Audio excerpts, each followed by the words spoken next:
বিদায় করেছি, কিন্তু তিনি আমাদের ভাষা বুঝতে পারেন নাই। শেখ হাসিনার প্রেতাত্ম ভাষণের এমনি আপনার মাহবুব মোর্শেদ ঢাকা সাংবাদিক ইউনিয়নকে ছিলেন না। আমি সংক্ষেপ করছি, তিনি আমাদেরকে ছিলেন না, আমাদেরকে জঙ্গি হিসাবে ছিলেন। ঢাকা সাংবাদিক ইউনিয়ন বাংলাদেশের সমস্ত সংবাদপত্রকে আপনার নেতৃত্ব দান করে। এই সংবাদপত্রকে যারা নেতৃত্ব দান করে 2377 জন সাংবাদিকদের সংগঠন ঢাকা সাংবাদিক ইউনিয়নকে তিনি ছিলেন না।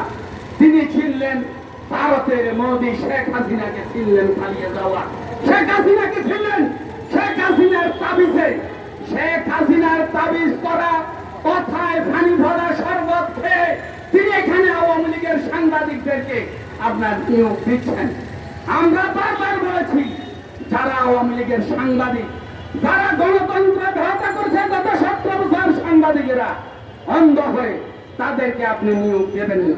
তিনি তা বারবার করে যাচ্ছেন। আমাদের দাবি আপনার প্রত্যাখ্যান করে আমাদেরকে ইংরেজদের মতন বৃত্তাঙ্গুল দেখিয়ে তিনি আলাদা ভারতীয় আধিপত্যবাদের শেখ হাসিনার কথা রক্ষা করলেন। আমি এখান থেকে কঠোরভাবে জানাচ্ছি, এই আন্দোলন শেষ আন্দোলন নয়। আপনাকে কিভাবে এখান থেকে শেষ পর্যন্ত বিতাড়িত করতে হয় সেটা আমরা জানি। আমরা ঢাকা সাংবাদিক ইউনিয়ন শেখ হাসিনার বিরুদ্ধে আন্দোলন করেছি, সেই আন্দোলন করা এখানে সাংবাদিকেরা এখানে দাঁড়িয়েছে।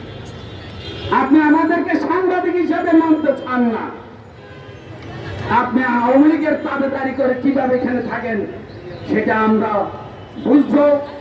অতি অনতিবিলম্বে আমাদের নালিশ করেছেন গভর্নমেন্টের এই অন্তর্বর্তী সরকারের বিভিন্ন সেক্টরে, পুলিশ প্রশাসন থেকে শুরু করে আমাদের বিরুদ্ধে চিঠি দিয়েছেন।